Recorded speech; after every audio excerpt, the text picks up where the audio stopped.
I want to talk about this some more with Naziah Harris and Jarvis Butts.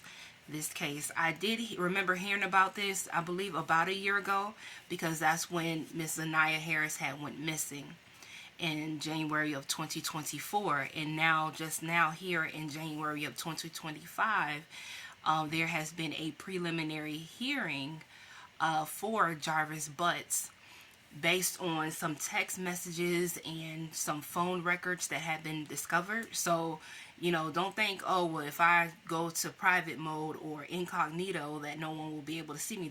That's why there's a warning when you go into incognito on your phone, that other people will be able to, such as authorities, your internet provider, whatever, right?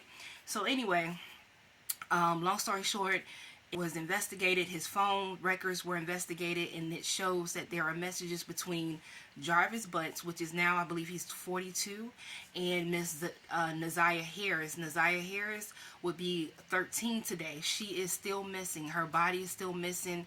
It's alleged that she has been unalived by Jarvis Butts in an attempt of possibly Jarvis Butts and his fiance or girlfriend possibly unaliving her in the process of trying to do an at-home type of abortion of her baby, her unborn baby.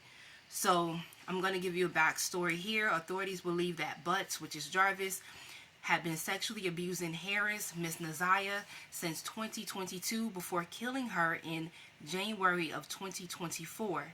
Prosecutors said he had a history of targeting and befriending women to get close to and sexually abuse their daughters. Okay? It's not the only sexual abuse case that Jarvis is involved with. He also has been charged for reportedly sexually abusing 2 other young girls, as well as a conviction for sexual assault in 2005. Prosecutors called Jarvis a serial child rapist who sexually assaulted an 8-year-old family member and a girlfriend's 4-year-old daughter, who reportedly caught chlamydia from the assault. So this is allegedly, right? It's allegedly, but also he was convicted. He was convicted, so therefore that makes him a sex offender. So right here it says he was charged on September 27, 2024 for a habitual 4th-time offender. Jarvis and Naziah had reportedly known each other because he was the father of her cousins. The abuse of Harris allegedly began in 2022 with sexually explicit texts and photos being sent to the child. So they had been communicating since 2022. So it's 2025. That was 3 years ago. So if she is considered 13 today, that will make her 10. All right? He was tracked to the Rogue River in Detroit the day after her disappearance, where police would later recover the clothes Harris was last seen wearing. Authorities said there was damage to the clothing that could indicate a struggle. So they found some clothing that belonged to Naziah Harris near a river in Detroit. And they're believing that based on the evidence of finding the text messages, not only finding text messages, but also going through his phone history and finding where he was trying to look up information on abortions and how to get abortion pills and how to perform abortions outside of a medical clinic. And one of the things he looked up was, if people can drink, antifreeze.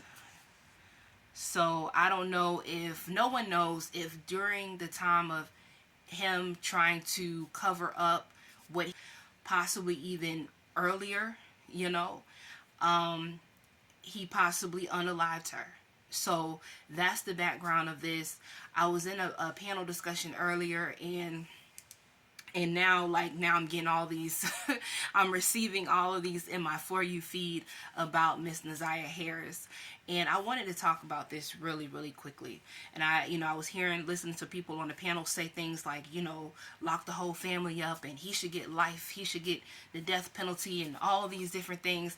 Yeah, but me as being a believer, I believe that God deals with us in our mind, in our conscience, right?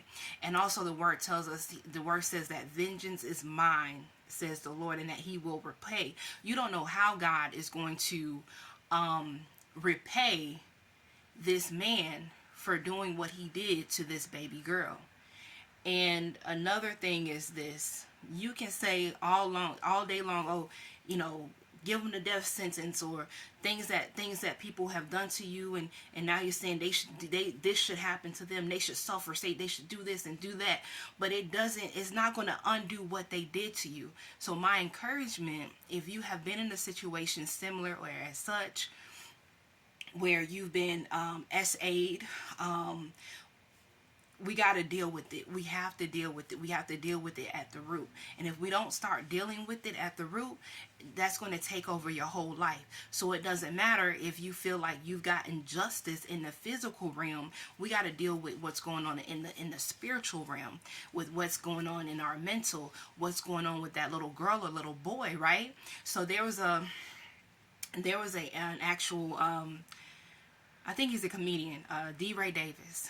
And I seen him on, I think, Vlad, and he was sharing his story, and Vlad just was like laughing. He's like literally laughing at this man as he recount moments when he was SA'd, and he was SA'd by it was some older woman that would make him perform oral on her.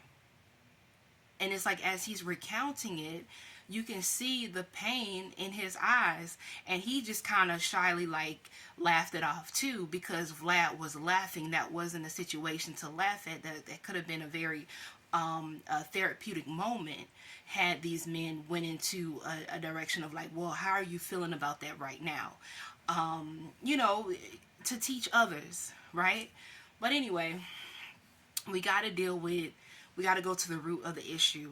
You know, people are saying lock the whole family up. That's not going to do anything. It's really not.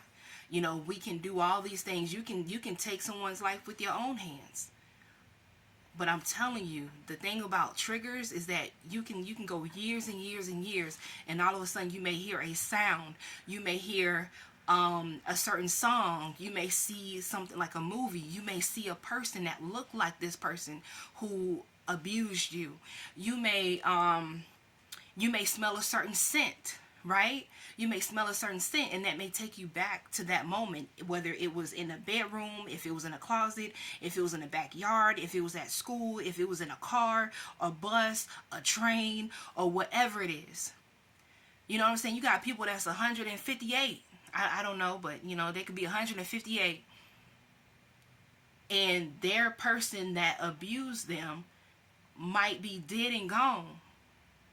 But whenever they hear a certain song, whenever they hear certain sounds, whenever they may even taste certain foods, right? Because there's certain things that I can't untaste. You know what I'm saying? No matter, you know, if these people who did those things to me are no longer here, because there are some people who are no longer here, right? But if I allow those triggers to dictate my life, then I'm going to continue to relive those situations if I don't deal with the issues at the root. And what I want to say quickly, I do have the Broken Girl Whole Woman workbook. You can't really see it. I'll probably have to repost it, but this is the Broken Girl Whole Woman 6-week trauma-informed care workbook, and this is what it says about triggers. Triggers can take various forms, including sights, sounds, smells, emotions, or situations that remind individuals of past trauma or painful experiences. So identifying personal triggers. Take time to reflect on your own triggers and the situations or stimuli, like a stimulus, something that kind of brings it up, that tend to evoke or allow strong emotional reactions or memories of past abuse. Keep a journal to track your triggers, track your progress, get with somebody, talk about these things, say exactly what it is that you're feeling, talk about it, talk it out so that we can heal together. My condolences. If Miss Naziah Harris has been unalive, goes out to her loved ones, schoolmates.